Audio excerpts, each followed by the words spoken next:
Está con nosotros el director general del Servicio de Rentas Internas, Francisco Briones. Francisco, bienvenido, buenos días. Cuéntanos un poco cómo se está preparando el SRI para el relevo administrativo. Hola, muy buenos días. Pocho, también a los demás panelistas. Andrés, Pamela, qué gusto conocerlos. Mira, nosotros más que pensando en los relevos, estamos pensando en el día a día, seguir trabajando como siempre. Tú lo conoces, tú sabes, hemos estado nosotros intensos con diversos planes de control, hemos estado también un poco intensos haciendo unas mejoras normativas y regulatorias, y la verdad es que estamos en esa misma línea de aquí hasta finales del año, trabajando cada día por levantar la recaudación, por seguir cumpliendo con las metas, por seguir avanzando en estos esfuerzos de los planes de control y sobre todo logrando fortalecer la administración tributaria. Creo que es lo más importante. Una administración tributaria tiene que generar riesgo, tiene que ser respetada. Francisco, bienvenido a Radio Centro. Yo me encontraba fuera del país, pero recibí con enorme alegría esta noticia de lo de la recaudación tributaria por hechos económicos.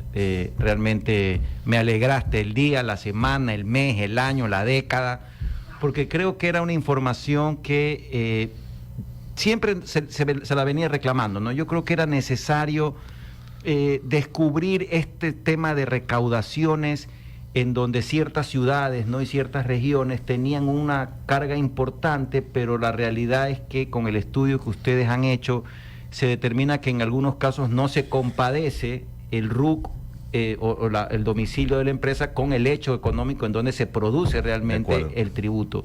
Entonces, yo sé que esto es una materia un poco difícil de entender. Quisiera que, como tú lo has hecho muy bien y leí la entrevista en el diario El Universo, nos expliques un poco cómo así esta feliz iniciativa. Me imagino que detrás de esto hay una explicación. Esto no se trata pues simplemente de un estudio por capricho. Me imagino que era importante para ustedes determinar esta diferencia. Pero en todo caso, ¿qué es lo que arroja este estudio y qué es lo que ustedes pretenden hacer con esta valiosa data que han logrado recuperar en este tiempo? Mira, lo más importante quizás a destacar es la transparencia de la información, porque a veces el poco conocimiento que tiene la ciudadanía sobre las cifras y las estadísticas tributarias en general o números en general hace cometer ciertos errores en algunos comentarios o análisis. Entonces, yo típicamente veía algunos análisis comparativos entre diferentes personas que son más curiosas que otras, ven las cifras y luego dicen, mira que tal provincia recauda más, entonces allá hay más evasión, ya que hay menos evasión, y allá se vende más, y acá se vende poco. Y más allá de que esas comparaciones son feas, porque cada provincia tiene su propia realidad y tiene su propia forma de trabajar, su propia realidad productiva, inclusive diferentes tamaños de población y muchas cosas que inciden en lo que puede ser en ventas y recaudación. Más allá de eso, un esfuerzo nuestro por tratar de transparentar esto que como tú dices, por mucho tiempo muchos nos preguntábamos, oye, ¿será que realmente lo que se refleja en ese pago de impuestos o en ese pago o en esas ventas reflejadas es lo que se produjo en la provincia, sí o no? Y la verdad es que ya entramos al análisis y lo que sucede es que la estadística oficial que se publica dentro de la página del SRI como dato estadístico concreto que se refiere a las provincias, solamente se la hace con base en el domicilio fiscal. Entonces, si yo llego aquí en Guayaquil, porque estuve de visita ese día en Guayaquil, fui y saqué el RUC en Guayaquil de mi compañía, pero yo en verdad trabajo en Machala, yo en realidad trabajo en Durán, hacia el frente, digamos aquí. Entonces toda mi venta, toda mi operación se va a ver registrada en Machala o en Durán, en Guayaquil, menos en Machala, en Durán, donde realmente se concreta la venta, ¿no? Y sobre todo esto es entonces distorsionado por todas estas compañías que son más grandes y que tienen negocios en todo el país. Pues entonces tienes un supermercado que se domicilia en Guayaquil o se domicilia en Pichincha o en Azuay, pero que tiene sucursales y supermercados en todo el país. Entonces la pregunta es, oye, sí, desde el punto de vista fiscal, tú dices, es una renta generada por un contribuyente de esa localidad, pero también vale la pena tener la otra cifra. ¿Y cuál es la otra cifra? Es la que dice, oye, ¿qué pasa si sumamos o consideramos todo lo que se factura efectivamente dentro de la provincia, digamos, geográficamente hablando? Y ahí vemos puedo hacer una comparación, una foto más justa o quizás más realista en verdad sobre dónde se está generando el hecho económico per se. Es el hecho económico per se. Ahora, te pregunto, hagamos un ranking de hecho económico, porque los números son muy fríos en cuanto a residencia fiscal, sede fiscal, pero hablemos de hecho económico, o sea, dónde se produce ya sea el mayor consumo o el mayor impuesto a la renta, sea IVA o sea impuesto a la renta. Si hacemos un ranking de las 5 provincias o 5 ciudades, si es que quieres especificar un poquito más en ciudades, ¿cuál sería ese ranking? Mira, el top sigue siendo las provincias que conocemos que son las grandes, ¿verdad? Pichincha, Azuay, Manabí, por ejemplo, ¿verdad? Guayas. Pichincha, Guayas, Azuay, Manabí, sigue siendo... Pero en ese orden. En ese orden, en el hecho económico, lo que sí cambia son las magnitudes, rotundamente. Eso es lo importante, que eso fue lo valioso del estudio. Las magnitudes cambian rotundamente. Por ejemplo, quien digamos, se ve más afectado por esta redistribución de la facturación, por ejemplo, sería la provincia de Pichincha, que por un lado, cuando se registra por domicilio fiscal, tus ventas son de 85.200 millones. Pero cuando ya haces este recálculo y lo haces por hecho económico, tus ventas en verdad dentro de esa provincia fueron 74.500 durante... O sea, se baja casi 10.000 millones. ¿Te puedes imaginar? 2022. Ahora, y eso ahí se distribuye a todo el país, a todas las demás provincias del país. Y sobre todo se distribuye en la Amazonía, ¿verdad? Que es donde están toda la actividad petrolera. Toda la actividad petrolera que tiene su domicilio en la capital. Pero ese IVA se registraba en el SRI como generado en Pichincha. Por supuesto. Y luego, por ejemplo, Guayas, que por domicilio fiscal, esa queda muy similar, porque queda 72.500 millones por domicilio fiscal, pero por hecho económico se mantiene un poquito más, 72.700, 800 millones. Entonces, o sea, en hecho económico, Guayas sube a la tributación fiscal. No, ¿sí? Al domicilio fiscal. Sí, correcto. Pero, o sea, es la única provincia que sube. No, todas las demás provincias también suben. La gran mayoría. Sube, querido Pocho. La gran mayoría. El Azuay también la sube. Gran mayoría. En Azuay pasa de 9.700 a 9.800, ¿ya? Pero en la gran mayoría, hay este incremento, pero por ejemplo aquí ya se puede notar que en ventas, por ejemplo, Guayas y Pichincha son muy parecidas, alrededor de 73.000 millones de dólares, lo cual digamos tiene mucho más sentido de lo que pudiera verse si es que solo se consideraba domicilio fiscal, y luego esto definitivamente también incide en la tributación. Yo quiero ponerles un ejemplo, Pamelita, para que tú también preguntes sobre este tema. Hay un importante supermercado, no demos nombre, pero todos lo conocemos muy bien. Tampoco es que son muchos los supermercados grandes, pero uno de los grandes supermercados tiene sede en Quito, sede fiscal en Quito. Pero aquí en Guayaquil vende cualquier cantidad y en San Borondón vende mucho más todavía. Bueno, la contraparte que tiene sede en Guayaquil no tiene tanta fuerza en Quito como aquella de Quito sí tiene fuerza en Guayaquil. Entonces, pero eso no quiere decir que porque la sede sea allá, la sede fiscal, el consumo, la generación, lo que se llama hecho económico, que es lo que está tratando acá el director del Servicio de Rentas Internas, no le pertenezca en buena parte, por ejemplo, a la ciudad de Guayaquil o, por ejemplo, a la provincia del Guayas. Creo que con eso he aclarado sin dar nombres, pero todo el mundo lo entiende. Ahora sí, Pamelita. A mí, Francisco, me parece que este estudio es bastante esclarecedor sobre la actividad económica y a propósito también de la lucha contra la delincuencia, contra el narcotráfico, el blanqueo. ¿Cómo utilizar este tipo de estudios para, primero, visibilizar justamente esos lugares en los que existe un gran flujo, existen muchos hechos económicos, poca tributación? ¿Cómo hacer para que este estudio sirva? Primero, para la lucha contra la corrupción. Segundo, por el tema de redistribución de la riqueza, porque efectivamente creo que la zona del Ecuador que más beneficiado sale de esta transparencia es justamente el Oriente, que básicamente ha estado invisibilizado en los hechos, en el hecho económico. Y luego también cómo hacer para que estos datos permitan tener una mayor cultura, una cultura fiscal.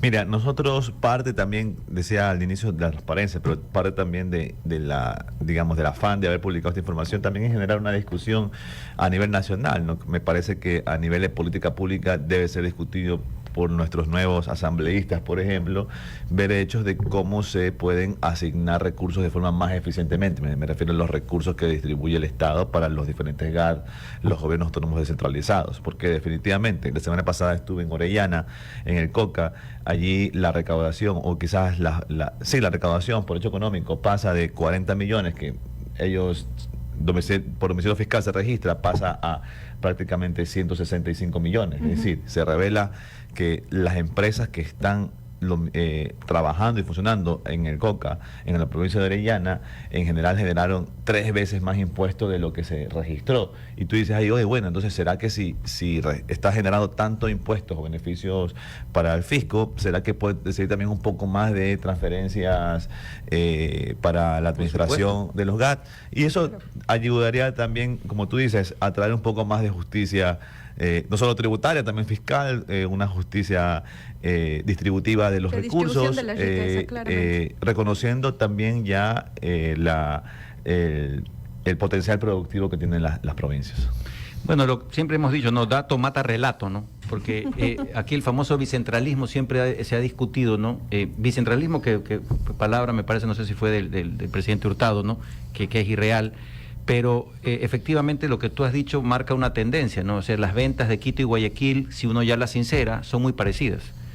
Cuando te vas al hecho económico, comienza el desbalance, ¿no? Porque obviamente Pichincha sale, o Quito, no sé si es Pichincha o Quito, Pichincha, ¿no? Casi son 10.000 millones, ¿no? ¿Verdad? Entonces el dato es importante porque siempre se había discutido de esta domicilización de las empresas y por qué cuando uno pone gasolina en Coca, resulta que el IVA que se genera no se genera en Coca, sino que va al RUC de la empresa domiciliada en Quito. Entonces, yo creo que esta información, no sé si se ha bien recibido en la ciudad capital de aquí en adelante, pero en todo caso, creo que era una información que revela un dato que es importante manejarlo, porque quienes manejamos derecho municipal y sabemos lo de las transferencias de los recursos del 21%, de los impuestos y el 10% de los ingresos permanentes, de los no permanentes, el 21 y el 10. El presidente Correa trajo lo que se llamó la fórmula de la equidad. Es una fórmula bastante compleja para la distribución de los recursos a las provincias, a los cantones y a las juntas parroquiales. Y quizá este dato que tú has traído quizás sirva un poco para redefinir, reperfilar esta fórmula y poder dar un balance con base realmente a lo que se genera económicamente. Conocer más la realidad económica del país. De acuerdo, es simplemente eso, como te decía, transparencia. A partir de transparencia y la claridad en los datos, ya se pueden tener varias discusiones de diversos tipos para ir tomando decisiones de política pública. Creo que la información es relevante para quienes están haciendo política pública tomando decisiones. Yo tengo un par de inquietudes más, Francisco. Vamos a hablar un poquito del IVA. Apareció esto del feriado del IVA en la ley aquella que se aprobó y que luego a través del decreto ley se derogó en buena parte, pero esa parte no se ha derogado, ¿no? El feriado del IVA. No, eso sigue vigente. Pero este año no hemos tenido mucho feriado del IVA. No sé si antes de que el gobierno entregue las llaves de Carondelet, va a tocar el feriado de noviembre. Me imagino que en noviembre es posible que se aplique este feriado del IVA también, ¿no? El presidente... El feriado y festivo, el feriado del IVA, ¿se podrá dar? El presidente... a inicios del año, cuando hizo la primera rebaja de impuestos del año, cuando redujo los impuestos a los consumos especiales, definió el cronograma de la reducción del ISD, que ahorita está en 350, que el presidente Guillermo Lasso lo ha bajado de 5 a 350 y el primero, del 31 de diciembre de este año, en ese entonces no contaba que no iba a estar, pero definitivamente va a pasar, va a ser del 2%. Entonces el presidente bajó de eso ahí. Adicionalmente, en otro decreto, en esa misma tanda, hay un decreto en el que se establecían 12 feriados en el año que iban a tener la tarifa reducida del 2 al 8%. Eso ya está definido. Me parece que los que quedan son los que están precisamente ahora en noviembre y serán, creo que esos los últimos feriados del día. ¿Y en octubre tampoco? En octubre no me parece, no, creo que no está incluido. Está incluido el de noviembre. Antes que Andrés te haga una pregunta y yo después te hago una final. Hay algo que a mí me ha mareado un poquito, que tiene que ver con esto del IVA. Yo he visto publicidades de importantes almacenes, no voy a dar sus nombres, pero creo que todas las hemos visto, no uno, sino varios, que sí, que de tal día a tal día sin IVA. Día sin IVA. ¿Qué es eso? Eso no es verdad. Mira, Lo que nosotros hemos hecho, porque no pueden no cobrar el IVA, lo que nosotros hemos hecho es investigar si es que en verdad están no cobrando IVA o se trata de alguna estrategia de marketing. Y lo que hemos visto en nuestros controles es que es alguna estrategia de marketing en el cual ellos asumen o hacen un descuento que en el cálculo te hace el efecto de como que si no cobraras IVA. Pero ellos tienen que cobrar IVA, toda persona tiene que cobrar IVA siempre porque la ley lo establece, no es que tú puedes decir un día no cobro IVA, lo que hacen es un descuento equivalente al IVA. Ya, pero en la papeleta... Sí, sale el IVA. Sale el IVA, por supuesto. Con el valor descontado. Porque a la larga, cuidado con eso. Por supuesto. No se les han querido cargar a estas empresas, por más marketing que sea, es una publicidad engañosa. Sí.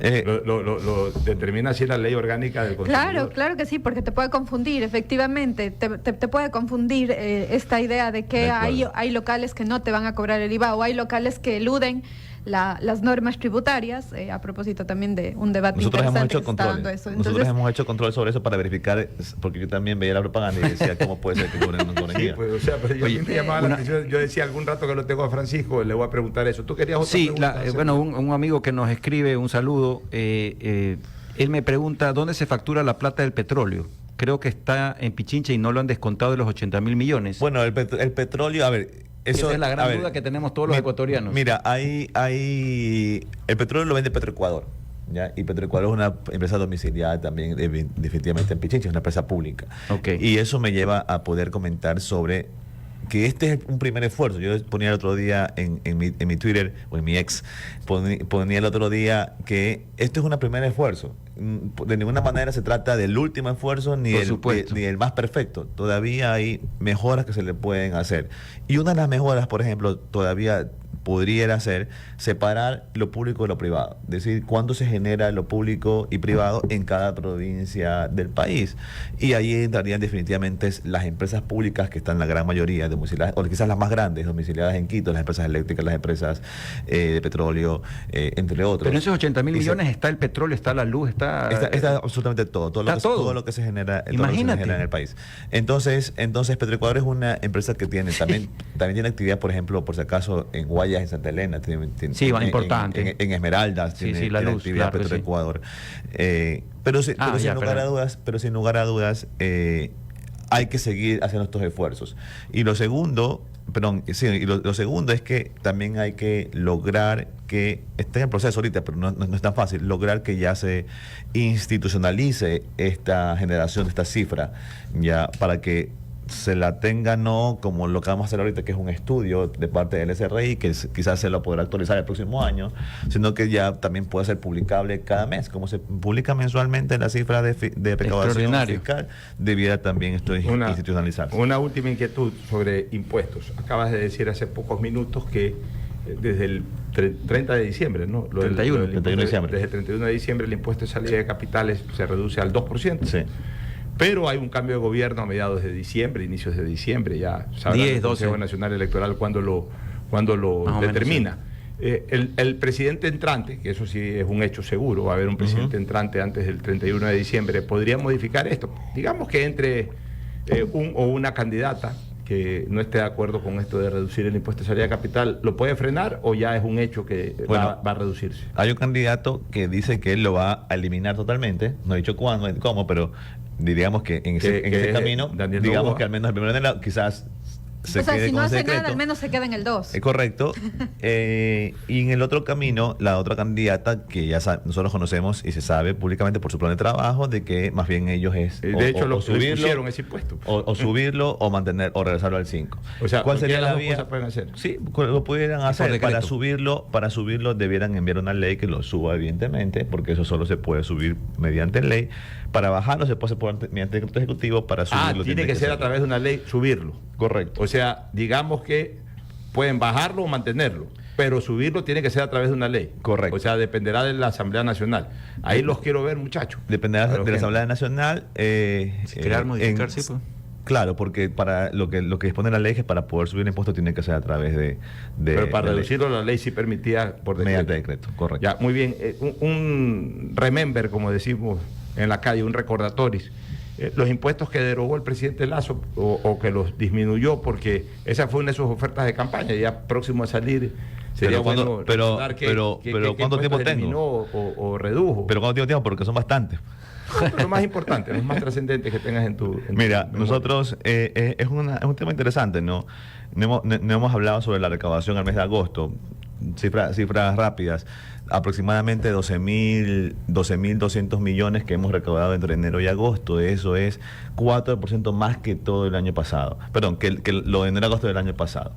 12.200 millones de enero-agosto, 4% más que el ¿Por año qué decían que se ha pasado. recaudado menos? Luego de eso, lo segundo que tienes que saber allí es que eso nos permite tener un cumplimiento de la meta del 97%. Es decir, estamos ahí en el cumplimiento porque nosotros no es que nos ponemos una meta baja para luego decir sobrecumplimos la meta. Pusimos una meta tremenda para decir estamos peleando por cumplir la meta y yo creo que yo estoy feliz con eso ahí, cumpliendo la meta. Y luego todo esto, pese a que nosotros redujimos 600 millones de dólares, el equivalente a 600 millones de dólares en impuestos.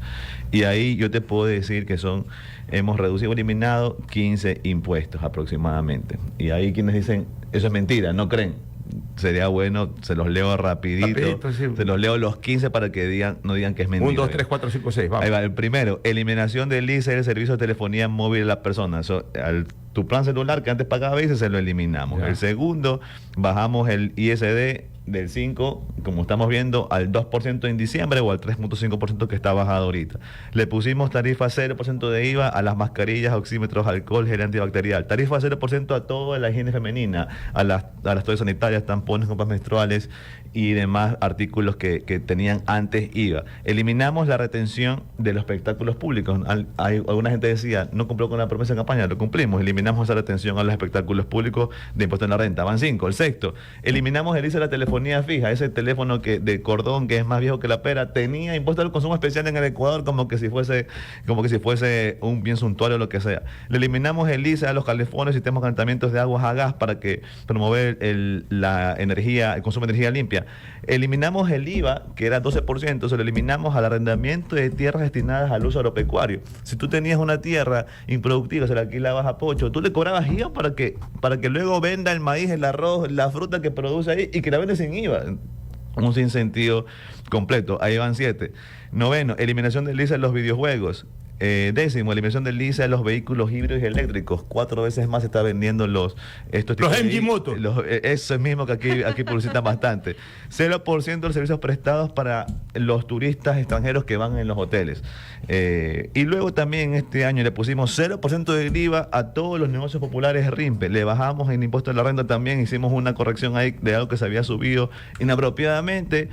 Le redujimos el RIMPE a negocios populares que era $60, ahora pagan de 0 a $60, también lo redujimos ese, van 14, 15, redujimos el ICE de las armas de fuego. En este año hemos recaudado más que en los últimos 15 años de existencia de ese impuesto. En este año, en 8 meses hemos recaudado mucho más.